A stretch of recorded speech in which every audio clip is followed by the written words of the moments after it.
இன்றைக்கு வந்து மண்டலம் 1 மாமன்றம் கூட்டம் நடந்துச்சு.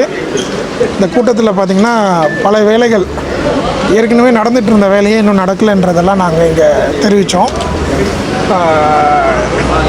இப்போ பார்த்திங்கன்னா இங்கே கடந்த 5 ஆண்டுகளாக ஆட்சியில் இருந்த திமுகவினர் இங்கே பல விஷயங்கள் நடக்கலைன்றதை அவங்களே எடுத்துகிட்டு வந்து முன்வைக்கிற அளவுக்கு தான் இன்றைக்கி இருக்குது. ஸோ ஒரு மாதம் இந்த 30 நாளில் அதை ஏற்கனவே நடந்துகிட்டு இருந்த வேலையை பாண்டு வேலை நடந்துருந்துச்சு, அது நடக்கலை. பார்க் வேலை நடக்கலை. நிறைய ரோடு 7வது வார்டில் ரோடு, லைட்டு, கரண்ட்டு பிரச்சனை, இந்த மின்சார பிரச்சனை, இது எல்லாமே வந்து இன்றைக்கி இந்த மன்ற கூட்டத்தில் விவாதித்தோம். ஸோ இதுக்கெல்லாம் உடனடியாக தீர்வு வரணுன்றதை நாங்கள் தெரிவிச்சுக்கிறோம். ஸோ இதுதான் இன்றைக்கி வந்து முக்கியமான சப்ஜெக்ட். அதுவும் மின்சாரமும் தண்ணி பற்றாக்குறை வந்து நிறைய இருக்குது. அது 7வது வார்டில் நிறைய, பொதுவாகவே திருவொற்றூர் மட்டும் சென்னை, தமிழ்நாடு முழுக்க இந்த மின்சார பிரச்சனை இருக்க தான் செய்யுது. ஸோ இதுக்கு உடனடியாக ஒரு தீர்வு வந்து காணணுன்றதான் எங்களோட கோரிக்கையாக இருக்குது. சார், இப்போ பக்கிங் கால்வாயாண்ட அந்த பக்கம் ரோடு போடணும்னு சொல்லிட்டு ஃபுல்லாக வந்து மண் இப்படி தள்ளுறாங்க. அப்போது பக்கிங் கால்வாயே சின்னதாகுது. அப்போது வருங்காலத்தில் மழை பெய்யும் போது பார்த்திங்கன்னா ஊருக்குள்ளே தான் தண்ணி வரும். அதனால் உங்கள் கேள்வி பதில். பக்கிங் கால்வாயில் அது யார், எந்த டிபார்ட்மெண்ட் அந்த வேலை செய்கிறாங்க, அது வந்து அவங்கள தான் கேட்கணும். இன்னொன்று என்னென்னா, பக்கிங் கால்வாய் வந்து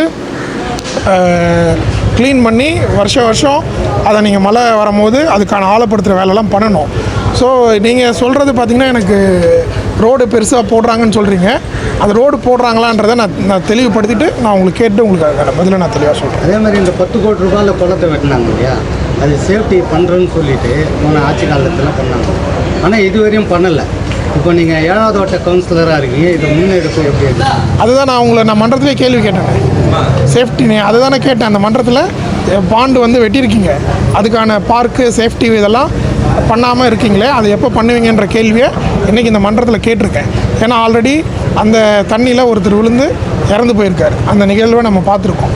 ஸோ அதுக்கான ஃபண்டை தரப்போகிறாங்களா தரலையா, என்ன பண்ண போகிறாங்க, என்ன நடக்குது அப்படின்றது இனிமே தான் தெளிவுபடுத்துகிறோம். ஏன்னா எல்லாருமே வந்து அதிகாரியிலேருந்து இருக்கக்கூடியவங்க எல்லாருமே வந்து ஒரு குழப்ப நிலையில் தான் இன்றைக்கி இருக்காங்க. வேலை நடக்குமா நடக்காதா, அதாவது கான்ட்ராக்டர்ஸ் வந்து டெண்டர் எடுக்கலாமா எடுக்கக்கூடாதா, என்ன நடக்க போகுதுன்ற ஒரு தெளிவான விஷயங்கள் வந்து இன்றைக்கி வரைக்கும் யாருக்குமே தெரியல. ஸோ இது வந்து இனிமேல் தான் போக தான் எப்படி இருக்க போகுது, ஸ்மூத்தாக இருக்க போதா, இல்லை என்ன ப்ராப்ளம்கள்லாம் வரப்போகுதுன்றதை நம்ம அதான் மக்களுக்கு இன்றைக்கி எடுத்துக்கூட நிலைமையில் இருக்கிறோம். நாங்களும் இதே பிரச்சனை தான். ஏன்னா எங்களுக்கே ஒரு தெளிவு வந்து அதிகாரிகள் இன்னும் கொடுக்கல. இப்போது இந்த மாமன்ற கூட்டத்தில் சட்டமன்ற உறுப்பினர் வரல, இதை எப்படி பார்க்குறீங்க?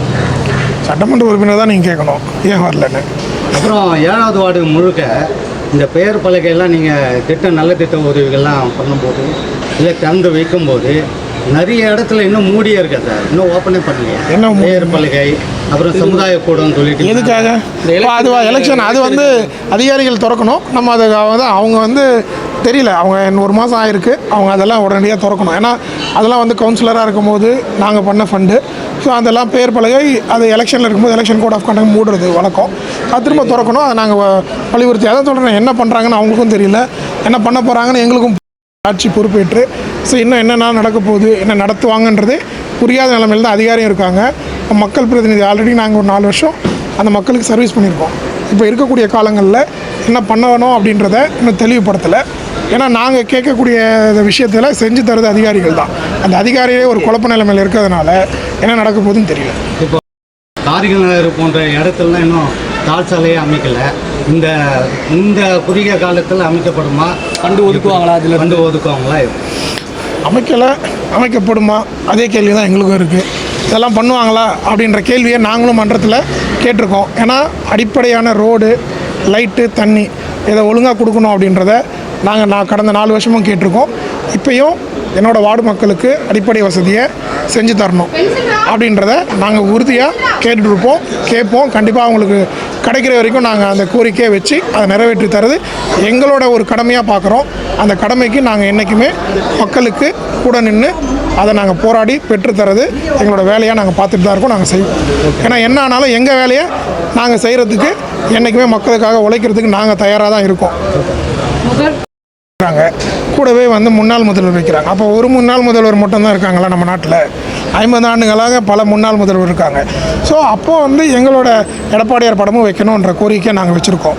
அதே மாதிரி அம்மா, தலைவர், புரட்சி தலைவர், ஸோ எல்லாரோட படமும் வைங்க, எல்லாருமே முன்னாள் முதல்வர்கள் தானே.